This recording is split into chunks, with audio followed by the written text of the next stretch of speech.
Hey guys, this is Msi here, and I'm gonna do a overclocking tutorial as requested in my previous video of Battlefield 3 GTX 660 Ti benchmark.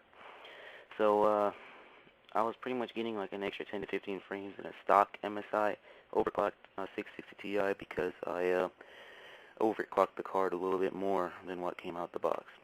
Now, first thing you guys need to know is you got to get Msi Afterburner. This is one of the most commonly used overclocking utilities on the internet, so just download it. It's right here. Link will be in the description. Just click on download and install it, and you're ready to go. Now, on Msi Afterburner right here, you can overclock your card. This is how you overclock your card. Now, first thing you need to know is if you have a GTX 660 or above, there is a technology called the boost clock. Now what that means is that whenever your card isn't that hot and it's not, eating up a whole bunch of power, the card is gonna automatically overclock itself.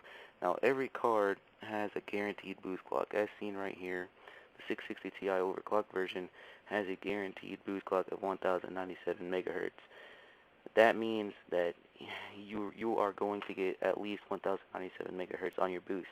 Now it varies whether you're lucky and you got a really good card out the box, or you're unlucky and you didn't. If you're lucky, you like me, my boost clock out the box without doing anything was 1215. That's almost like 100 megahertz extra. If you're unlucky, it's gonna at least be 1097. That's just the guaranteed boost clock. It varies between boost clocks, so between every card, and also everyone's overclock performance is different. So now the way you overclock is, if you have a 660 Ti, the main thing that you really want to overclock is your memory clock. Alright, now the way you do this is you first try to add maybe like 50 megahertz, get in a game, play a couple games like 10 minutes, and get out and check if you get any purple dots, or if you get a black screen, or if your driver's crashed. That means you got to lower down your megahertz. So I pretty much went to 100, nothing happened. 200, nothing happened. 400, nothing happened. 500, nothing happened. 600, I started getting purple dots and my computer crashed. That means I got to lower it down. So I went to 550, I still got the crash. I went to 530, I got the crash. So I went to 525, and I'm playing perfectly fine. No crashes, no purple dots, no artifacts, no driver crashes. So that's how you overclock your memory. You just find a sweet spot. Now, I'm not going to talk about overvolting because I never did it before. I don't want to do it. You could search up another video on how to overvolt. It pretty much gives you more room for more overclocking headroom. Now, power limit, just max it out. It's not going to really make a difference. Just in case, max it out if your card needs more power, so your card wouldn't downclock itself. Because Kepler, if you reach the 100, once you reach your power limit, it's going to downclock.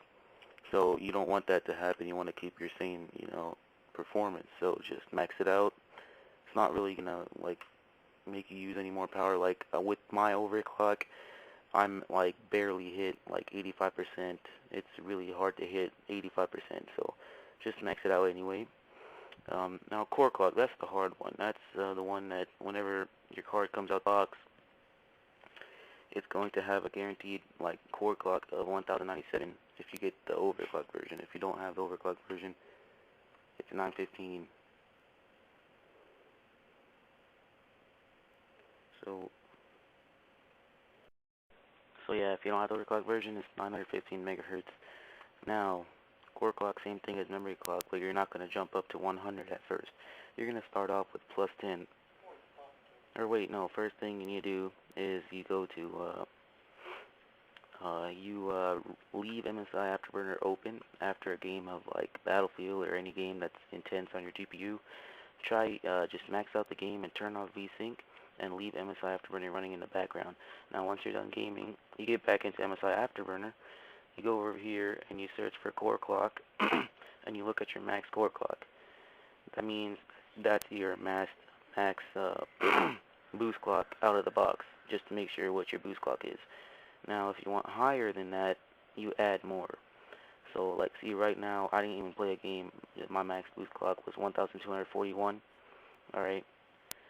So let's say I want to make it 1250, I add 9. Alright, that's if I'm, wait one second. Yeah, you add 9 if you want 1250. I already added 35, that means my original one was 1215, and after I added 35, my max was 1250. Right now it's 241 because I didn't even really play a game or stress it out. I had VSync on. So I have a 1250 megahertz overclock. Alright, now you pretty much add 10. So you just reach your desired core clock, and that's pretty much all you have to do to overclock your card. So let's say you hit 1200, alright, and then you wanted to add more, you could add 10. If you get any crashes, you just minus 5, and you know, you gotta find the sweet spot.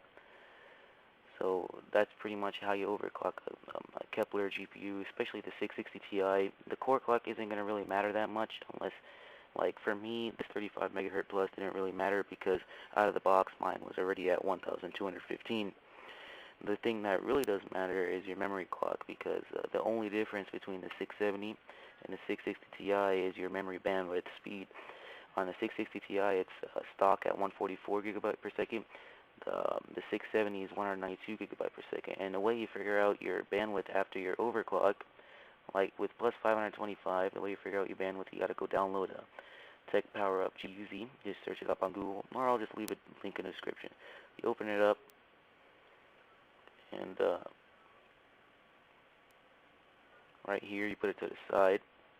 Now see, look, my bandwidth is about 170 gigabytes per second. That's only about 22 gigabyte per second less than the 670. That means that with my core clock overclock and that memory clock, I'm pretty much running like 2 frames ahead of a stock 670.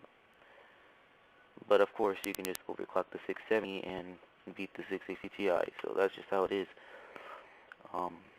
I personally think if you're on a budget and you really don't have like a super high resolution monitor and you don't care about anti-aliasing, then just go ahead for the 660 Ti and just try your luck on your overclock. So good luck guys on your overclocks, and I'm out. Hey guys, I'm back here. I wanted to add one more thing to on the overclock tutorial. I wanted to add I felt like I didn't really explain the boost clock that much and how to figure out what your boost clock is.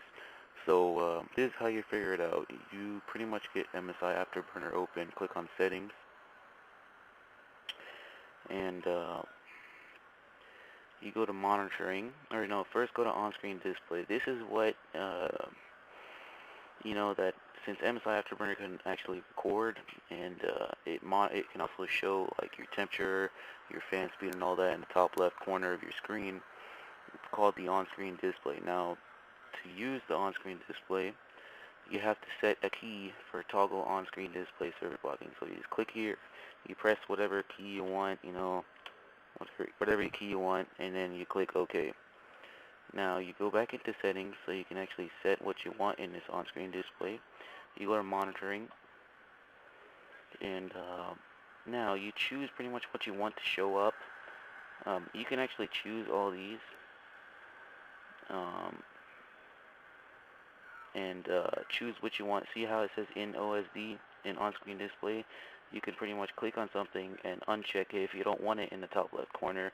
Or let's say you want to show your frame rate. You click on it. If you don't want to show your frame rate, you unclick it. Let's say you want to show your GPU voltage, you have to click that, and it's going to show in OSD. So you just choose what you want. So if you want to figure out your boost clock, you pretty much click on core clock and click on show and on-screen display. And I also recommend looking at your GPU usage and your temperature just to make sure you don't have an overclock or anything's going wrong. You don't really need power usage now. Also, since you're overclocking your memory, you can do that on memory clock. You can show it and memory usage just to figure out if you're like if the game needs more RAM. So you can just choose whatever you want to put. Click OK. Now press the key that you specified for toggle on-screen display. I specified F1, so I press F1. And there we go. Here it is. Now, with on-screen display, you can actually lock your frame rate too. So, you can do a lot of stuff with this. So, you click show on-screen display, you click on on, And if you want it to start with Windows, you can click on that. Now all this other stuff, click on on-screen display support. Just leave this stuff regular. And then you can click, just, leave all the stuff like the same as I have. You can go into settings and you can put a frame rate limit like what I have. If you don't want a frame rate limit, like right now I don't want to show a frame rate limit, you just type in 0 and enter that. So now you just minimize it and minimize this and get into your game. So I'm going to be right back whenever I have Battlefield open. So now we're in Battlefield 3, and see in the top left corner right there, that's the on-screen display. It shows our temperature, fan speed, our core clock, our memory clock, our RAM usage, our memory usage for the GPU, and our frame rate. And that in the top right, that's just Battlefield 3 frame rate usage showing. So you want to go into your video settings, turn off VSync, and max out the game. This is because you want to put the most stress on your GPU. So because Kepler, if you have VSync on and it's locked at 60, like right now it's locked at 60 because I'm recording with fraps. But if it's locked at 60, Kepler's not going to use as much of the core just to save power. That's the reason why the new GTX 600 series are pretty good, because they save power. Like, let's say you only want 60 frames. You don't have to really use your max GPU potential. So you're going to want to turn off VSync and stuff like that, so you can actually see your GPU using the max of its potential. And you'll see the core clock stay pretty much the same thing for the whole game. And that's going to be your max boost clock. Now, once you know your max boost clock, you pretty much just get out the game and add more to your liking, or if you want more of the clock. And just like I said before, you add 10, see if it crashes. If it crashes, you minus 10. If it doesn't crash, add another 10. Just find the sweet spot. That's pretty much how you overclock. So if you get any black screens or any crashes, that means you're kind of high on the overclock, or you need more voltage. But like I said before, I wouldn't recommend overvolting. So thanks guys, and good luck with your overclock.